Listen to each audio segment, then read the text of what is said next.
படம் வந்து பிடி சார் அப்படின்னா வந்து வெறும் ஸ்போர்ட்ஸ் மட்டும் இல்லாமல் நம்மளுடைய ஸ்கூலில் வந்து ஒழுக்கத்துக்கும் டிசிப்ளினுக்கும் காரணமாக இருப்பவர் பிடி சார் தான். ஸோ அப்படிப்பட்ட ஒரு பிடி சாராக இந்த படத்தில் வந்து ஒரு ரோல் பண்ணியிருக்கேன். படம் ரொம்ப நல்லா வந்திருக்கு.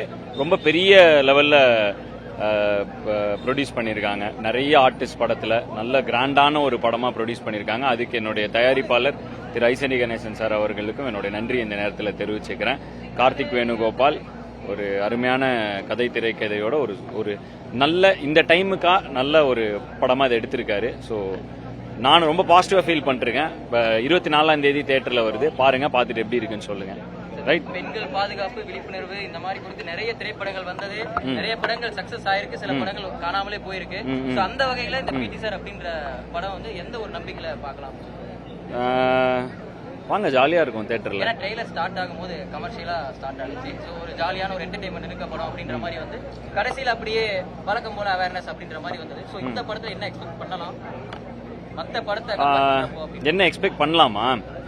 என்டர்டைன்மெண்ட் என்ன எக்ஸ்பெக்ட் பண்ணுவீங்க பொதுவா? இல்ல அதான் கேக்குறேன். பொதுவா அந்த பெண்கள் பாதுகாப்பு விழிப்புணர்வு அப்படி நிறைய படங்கள் வந்து அவ்வளவு சீரியஸா எடுத்துக்காதீங்க. ரொம்ப நீங்க ட்ரெய்லர்ல பார்த்தது தான் படத்துலயும் இருக்கும். ஒரு நல்ல என்டர்டைன்மெண்ட், ஒரு நல்ல மெசேஜ், ஜாலியா இருக்கும். தியேட்டர் வந்து ஜாலியா பாருங்க.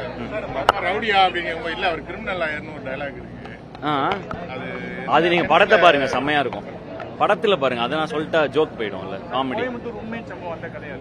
இது அது டைரக்டருக்கு தாங்க தெரியும் இது எங்க இருந்து எடுத்தாருன்னு. எனக்கு கதை படிச்சப்ப ரொம்ப ரொம்ப பிடிச்சிருந்தது. அப்ப உடனே பண்ணணும்னு முடிவு பண்ணிட்டேன். இந்த கேள்வி டைரக்டர் ரிசர்வ் பண்ணி வச்சுங்க.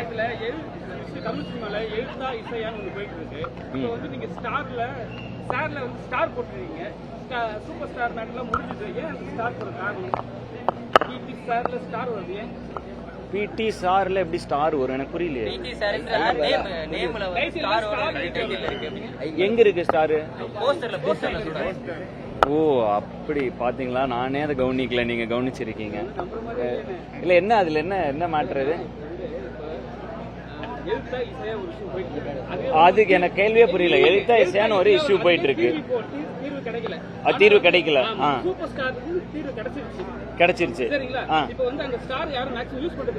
சரி, அப்படி காரணம் எதுவும் இல்லைங்க. அது டிசைனர், போஸ்டர் டிசைனருக்கும் டைரக்டருக்கும் மேபி அவங்களுக்கு அதை. அண்ணா வணக்கம்.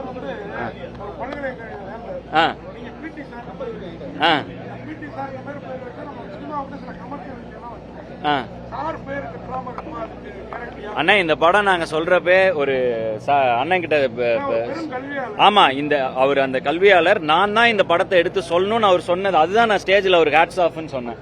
அவர் எந்த படம் வேணா தயாரிச்சிருக்கேன், இந்த படத்தை அவர் குறிப்பா எடுத்து நான் ஒரு கல்வியாளர், இந்த விஷயத்த நான் பேசணும் அப்படின்னு அவர் ஆசைப்பட்டு ஒரு எடுக்கிறார் இல்லையா, அதுக்கே அவருக்கு ஒரு சல்யூட் அடிங்க.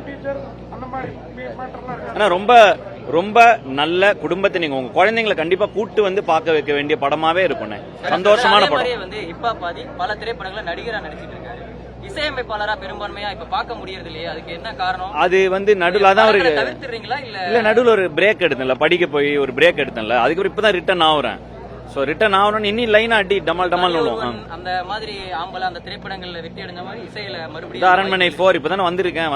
வந்தோடனே ஒரு என்ன இப்ப வந்தேன். அரண்மனை 4 இப்ப 2 வாரம் ரிலீஸ் ஆயிருக்கு. அடுத்து இப்ப பிடி சார் வருது. இதுக்கு அடுத்து தெலுங்குல பட்டி வருது. அப்படியே தொடர்ந்து வரும். அந்த பிரேக் எடுத்துட்டனால ஒரு ஒரு ஒரு ஒரு ஓய்வு எடுத்துட்டேன். ஓய்வுன்னு இல்ல, என்னுடைய பர்சனல் படிப்பு விஷயத்துக்காக போயிட்டேன். இனி பேக் அச்சு தம்சம் பண்ணுவோம்.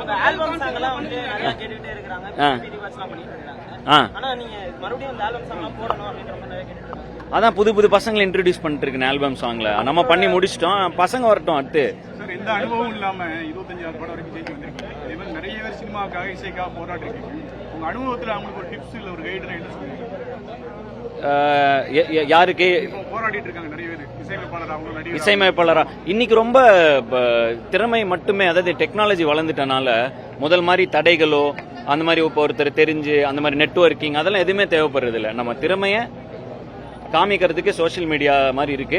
அதுல நல்ல வகையில திறமையை காமித்தா அது ஈஸியா நம்ம மக்கள் கிட்ட போய் சேர்ந்துறதுக்கான ஒரு ஆப்பர்ச்சுனிட்டி இன்னைக்கு வந்திருக்கு. ஒரு 20 வருடங்களுக்கு முன்னாடியோ 10 வருடங்களுக்கு முன்னாடியோ உள்ளது. இப்ப நம்ம செய்ய வேண்டியது நம்ம திறமைய எந்த அளவுக்கு ப்ராப்பராக எவ்வளோ எஃபர்ட் போட்டு காட்டுறோமோ அதுக்கேற்ற மாதிரி இப்போ வெற்றி இருக்கு. வெற்றி இஸ் டைரக்ட்லி ப்ரொபோஷனல் டு திறமைங்கிற இடத்துக்கு இந்த டெக்னாலஜி கொண்டு வந்திருக்கு. ஸோ அதை எல்லாரும் பயன்படுத்திப்பாங்கன்னு நினைக்கிறேன். நானே அந்த பயன்பாட்டில் தான் அப்படிதான் பயணம் இருக்கு. ஸோ அதனால அது எல்லாருக்கும் பொருந்தும். ஸோ தேங்க்யூ நன்றி.